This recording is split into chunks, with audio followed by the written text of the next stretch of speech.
Controversy controversy controversy, दिल थाम के बैठिए गाइस, क्योंकि यूट्यूब वाले गोला पे फिर एक बार कंट्रोवर्सी लाने की तैयारी कर रहे हैं राज परिवार के छोटे चश्मो चिराग उफ कॉकरोच पालने वाले भैया जी। जिस परिवार की बिना कंट्रोवर्सी के दाल भात भुजिया बन ही नहीं सकती है, यहाँ पे तो अभी उस परिवार में छोटे कॉकरोच पालने वाले भैया को अपना नया घर बसाना है, तो कंट्रोवर्सी क्यों ही ना करें। गाइज अगला ब्लॉग आने वाला है, उस ब्लॉग को आप देखोगे ना, मुंह में पानी भरना, वो पानी आपका मुंह से बाहर निकल जाएगा, इतना अच्छा ब्लॉग आने वाला है। गाइज मैं अपनी बीवी को लेके आ गया हूँ, क्योंकि मेरा मन नहीं लगता है, क्योंकि बीवी मेरा कंटेंट है। तो अगला ब्लॉग आप ज़रूर देखना, और वो ब्लॉग देखने के बाद आप ज़रूर लिख के आओगे कि ब्लॉग में क्या था, बाबा जी का ठुल्लू।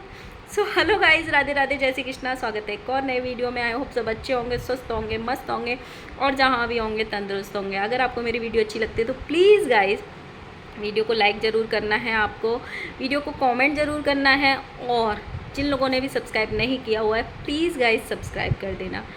सबसे पहले आप सबको thank you so much, thank you इतनी कम दिनों में इतने अच्छे अच्छे सब्सक्राइबर्स इकट्ठे करने के लिए, इतना प्यार देने के लिए थैंक यू सो मच। कल मैंने एक रील डाल दी थी यूट्यूब पे और इंस्टाग्राम पे, सैड रील डाल दी थी। मुझे इतने सारे कमेंट्स आए थे, कि दीदी आप रोते हुए अच्छी नहीं लग रही हो, दीदी आप ऐसे मत हो। मतलब मैं बता नहीं सकती, कल मेरा मूड बहुत ऑफ था, तो मुझे इतने सारे डीएम्स भी आए थे, मैंने किसी का भी रिप्लाई नहीं किया, उसके लिए सॉरी।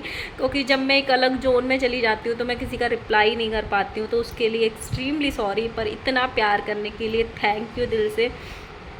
कल ऐसे ही बैठे बैठे मुझे अपनी माँ की याद आ गई थी, तो मेरा पूरा दिन ऐसा चला गया था। शाम को मैंने कुछ नहीं देखा था, और सुबह से मैंने वीडियो इसीलिए नहीं बनाई थी क्योंकि मेरी जब मैं ज़्यादा रो लेती हूँ तो मेरी आँखें एकदम मोटी मोटी हो जाती हैं, सूज जाती हैं। तो मेरी इतनी मोटी मोटी आँखें हो रखी थी, इसीलिए मैंने सुबह से वीडियो नहीं बनाई। अब जाके मेरी थोड़ी कम हुई है तो मैं वीडियो बना रही हूँ। बट थैंक यू, सच में मुझे पता भी नहीं था कि इतना सारा प्यार कमाऊँगी मैं यहाँ से, मैंने ऐसे सोचा ही नहीं था। चलिए अब हम बात करते हैं छोटे लप्पू की।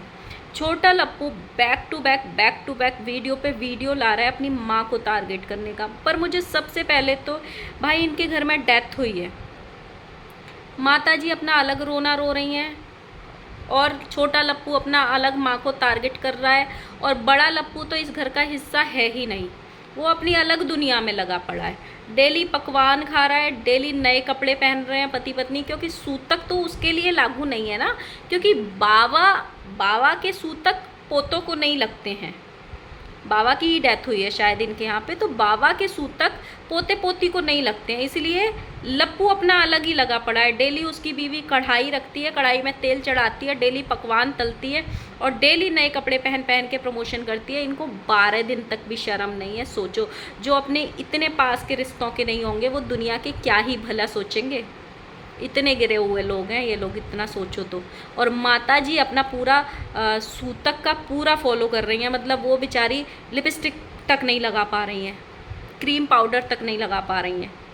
और लप्पी को देखो, पूरी 16 श्रृंगार करके घूम रही है। चलो उतना तो आजकल फॉलो नहीं करवाते हैं बहुओं से, बट पकवान तो कोई भी नहीं बनाता, नए कपड़े तो कोई भी नहीं खरीदता। हमारे यहाँ तो 7 दिन तक मतलब दाढ़ी भी नहीं बनवाते, बाल भी नहीं कटवाते। 7वें दिन एक वो होता है रिचुअल, सतनाना बोलते हैं हमारे यहाँ पे, उस पे सबकी दाढ़ी बनती है।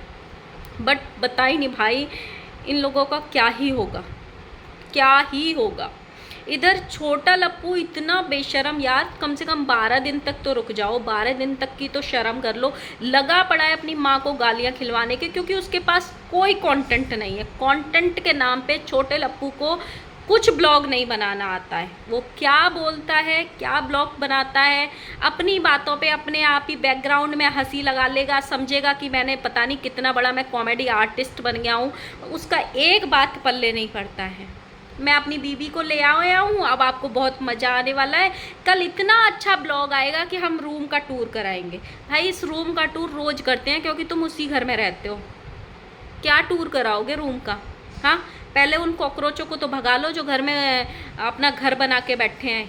कि इकट्ठा कर लिए कहीं पॉलीथिन में भर के रख लिया, अब सूप बना के खा गए कि पी गए उसको।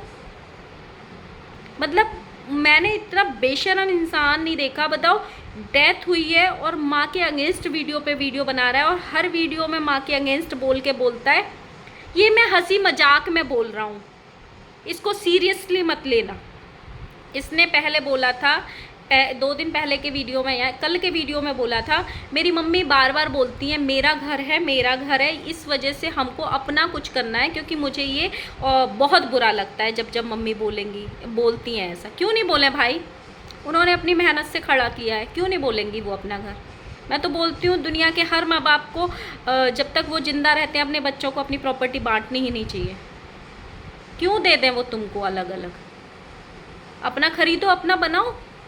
और भाई जाना है तो जाओ ना, अपनी माँ को गालियाँ क्यों खिलवा रहे हो अपने में, मतलब क्यों माँ को ब्लेम कर रहे हो हर चीज़ में। जाना है तो जैसे लप्पू उठ के चला गया वैसे तुम चले जाओ।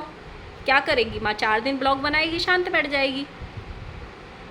क्यों गालियाँ, क्यों टारगेट करना है। जहाँ राजमाता गलत होती हैं मैं हमेशा उनके अगेंस्ट बोलती हूँ, लेकिन यहाँ पे ये छोटा लप्पू गलत कर रहा है, राजमाता को टारगेट करवा रहा है अपनी ऑडियंस से। खुद हर वीडियो में गलत बोल रहा है, अपनी मम्मी के अगेंस्ट बोल रहा है। मेरे पापा बहुत अच्छे हैं, मेरी मम्मी ही ऐसे बोलती हैं कि मेरा घर है मेरा घर है। भाई बेटों को तो बुरा लगना ही नहीं चाहिए। अगर माँ ऐसे बोलती है बहुओं को बुरा लगे तो समझ में भी आता है। तेरे को क्यों बुरा लग रहा है, वो तो तेरी ही माँ है ना। तो खुद सारा बोलेगा फिर बोलता है आप ना उल्टा पुल्टा गलत कमेंट मत करो मेरी भाभी के अगेंस्ट, मेरी माँ के अगेंस्ट। वो तो मैं अपनी बात रख रहा हूँ, बस मैं ऐसे ही हंसी मजाक में बोल रहा हूँ। भाई तू तो पूरा कांड कर रहा है यहाँ पे और तू बोल रहा है कि गलत कमेंट मत करो। हद हो गई भाई। इसने मतलब ये कंट्रोवर्सी अपनी माँ से करके ही मानेगा, करके ही मानेगा। ये 12 दिन ऊकने नहीं देगा। इतने बेशरम लोग हैं कि किसी की मौत पे भी इनको कंटेंट छापना है। आज इन्होंने अपने उसमें थंबनेल डाला है वीडियो में कि घर के छोटे बेटे का कोई भी फैसला मंजूर नहीं है। भाई पहले तू बात तो करना सीख ले, फैसले तो तब लेना। पहले ब्लॉगिंग करना तो सीख ले। जिस कंटेंट की तू दुहाई लगा रहा है ना कि पटना जाके कंटेंट बनाएगा, पहले बोलना तो सीख ले। ब्लॉग में क्या बोलना है तभी कंटेंट बनाना बोलते हैं। आप अपनी बात पूरी करना सीखो, लाइन पूरी करना सीखो कि कौन सा सेंटेंस कहाँ पे पूरा होता है और कहाँ की बात कहाँ पे जोड़ी जाती है। अभी पता चल रही है पटना की बात चल रही है, दूसरी में पहुँच जाता है शिमला और तीसरी में आ जाता है सिवान। एक ही सेंटेंस में 4 जगह की गाथा गा देते हो आप। अभी बहन की बात चल रही है, फिर बीवी का रोना रोएगा, फिर अगले उसी सेंटेंस में कहीं और पहुंच जाते हो। कंटेंट जगह बदलने से नहीं बदलता है, कंटेंट दिमाग में होना चाहिए। तुमसे भी ठेठ देहाती जगह पे रह रह के भी लोग कंटेंट छाप रहे हैं और तुमसे अच्छे व्यूज आ रहे हैं। जिस हिसाब से तुम चल रहे हो तुम्हारे चैनल का डाउनफॉल स्टार्ट हो गया है, सोच लेना। अपना सब कुछ बोल दिया, मतलब छोटे बच्चे जो भी डिसीजन लेते हैं ना गाइस, वो घर के बड़ों को कभी पसंद नहीं आते हैं। भाई ढंग का डिसीजन लेगा तो ही तो माँ बाप को पसंद आएगा, है। माँ बाप को भी पता है कि बोलने की अकल तो अभी है नहीं, तो डिसीजन क्या खाक बसाएगा। घर बसा के पता पड़ी कि बर्बाद ही कर देना है। आप बड़े भाई का हर्ष देखा था ना क्या हुआ है। माता जी इसीलिए नहीं अलग करना देना चाहती हैं तुमको। तुम भी फंसे थे ना, तुमने भी बनाई थी ना एक बहन आगरा में पता नहीं कहाँ पे। अभी वो तो लप्पू वाली कंट्रोवर्सी हो गई, नहीं तो तुम भी रिश्ता आगे बहुत बढ़ाने ही वाले थे उससे। तो इसीलिए माता जी डरती हैं कि कहीं लप्पू जैसा कुछ कांड ना कर बैठे। इस बार तो ऑडियंस छोड़ेगी भी नहीं कि इनका तो डेली का काम हो गया यूट्यूब पे गंदगी मचाना। हर ब्लॉग में बंदा बोलता है इससे अगला ब्लॉग बहुत अच्छा होने वाला है। गाइज इतना अच्छा कंटेंट लाने वाले हैं, आप हंस हंस के पेट में दर्द हो जाओगे।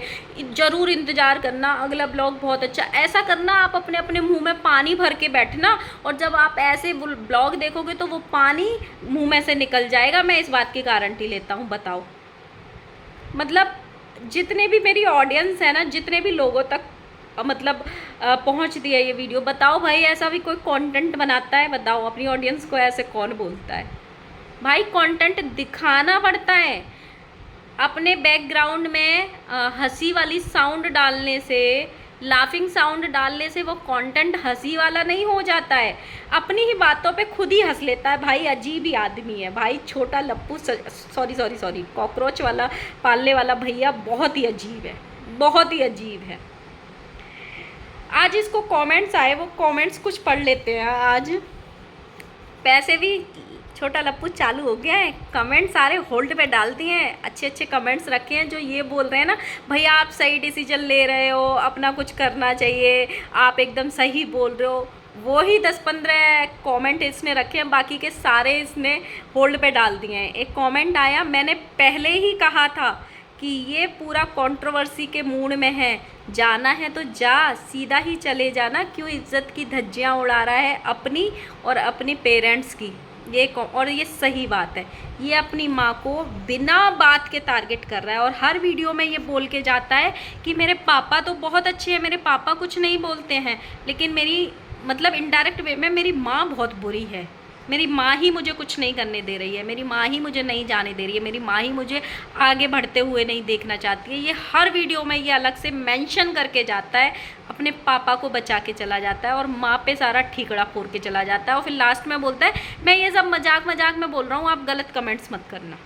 एक और कमेंट आया था, इसकी शादी नहीं हुई थी तो अपने भाई को और भाभी को बहुत नीचे दिखाता था और कहता था कि शादी होने के बाद मैं अपनी मम्मी के साथ रहूँगा और अपनी बीवी के पल्लू में छिप कर नहीं बैठूँगा, क्योंकि इसका भाई जो था वो पल्लू में छुप कर रहता था। जैसे ही वो पल्लू से निकला बीवी के से कहाँ पहुँच गया, जगत दीदी के पल्लू में। इसीलिए बहुत ज़रूरी है कि लड़कों को या तो अपनी माँ के पल्लू में छिप कर रहना चाहिए या अपनी बीवी के पल्लू में, बाहर ताका झाकी नहीं करनी चाहिए, नहीं तो लप्पू जैसा हर्ष होता है। तो अपनी बीवी के पल्लू में छिप कर नहीं बैठूंगा, अब कहाँ गया तेरा भाषण। और ये वाला कमेंट कई बार आया है। तो छोटे लप्पू अपनी हरकतों से बाज आओ, आपकी माताजी जो प्रॉपर्टी बनाई है ना, वो अपनी छाती पे रख के नहीं लेके जाएंगी, सब यहीं पे रह के जाएगा, सबका यहीं रह जाता है। इवन अम्बानी के पास आपसे 100 गुना 200 गुना 500 गुना ज़्यादा प्रॉपर्टी है, इवन अम्बानी भी अपने साथ नहीं लेके जाएगा, तो माताजी क्या ही लेके जाएंगी, है ना। तो सब्र करो, उनके सब्र का इम्तहान मत लो और इतना ट्रोल मत कराओ अपने ही हाथों से अपनी माँ को कि अच्छा नहीं लगता है। थोड़ी सी तो इंसानियत रखो, थोड़ी सी तो इंसानियत रखो। अगर किसी ने लखनीत की कंट्रोवर्सी देखी हो तो लखनीत की कंट्रोवर्सी में भी लखन की कंट्रोवर्सी डायरेक्ट उसके माँ बाप के साथ हुई थी, लेकिन उसके पापा ने लखन को क्या कुछ नहीं बोला था। बहुत 1-2 वीडियो तो ऐसे आए थे जिसमें बहुत कुछ गंदा बोला था, लेकिन लखन ने अपने मुंह से अपने पेरेंट्स के लिए तू तक नहीं बोला था, उल्टा जवाब तक नहीं दिया था कि मेरे पापा ने ऐसा क्यों बोला है। तो शर्म करो, अपने माँ बाप को इतना भी बदनाम ना करो कि तुम मुंह दिखाने लायक नहीं। वो माँ बाप बदनाम नहीं हो रहे, वो तुम्हारे अंधभक्त है जो तुमको इस चीज़ में सपोर्ट कर रहे हैं। तुम्हारे माँ बाप बदनाम नहीं हो रहे, तुम्हारी तुच्छ हरकतें सामने आ रही हैं, तुम्हारा असली चेहरा सामने आ रहा है और ये निश्चित है कि तुम्हारा कुछ नहीं हो सकता है, क्योंकि जिस इंसान को अपनी बात रखनी नहीं आती हो, ढंग से बात करना नहीं आता हो, वो कितनी भी जगह बदल ले, वो कितनी भी जगह बदल ले, उसका कुछ नहीं हो सकता है। जो तुम कंटेंट की दुहाई दे रहे हो ना, जब तुम इतनी बड़ी फैमिली में रह के कंटेंट नहीं ढूंढ पा रहे हो तो सोचो वहाँ क्या ही ढूंढ लोगे। तुमसे अच्छा कंटेंट तो तुम्हारी माँ बना रही है, उसके अच्छे व्यूज़ आ रहे हैं आज। तुम सोचो तुम में और तुम्हारी माँ में क्या अंतर है। वो तो अभी तो सिवान को छोड़ के वो और ज़्यादा गाँव में गई हुई हैं, वहाँ से भी तुमसे ज़्यादा व्यूज़ ला रही हैं। तो कंटेंट जगह का मोहताज नहीं होता है। सो गाइज़, आपको कैसा लगता है कमेंट ज़रूर करना, और वीडियो अच्छा लगा हो तो लाइक करना, कमेंट करना, और जिन लोगों ने सब्सक्राइब नहीं किया हुआ है प्लीज़ गाइज़ सब्सक्राइब कर लेना। Bye bye.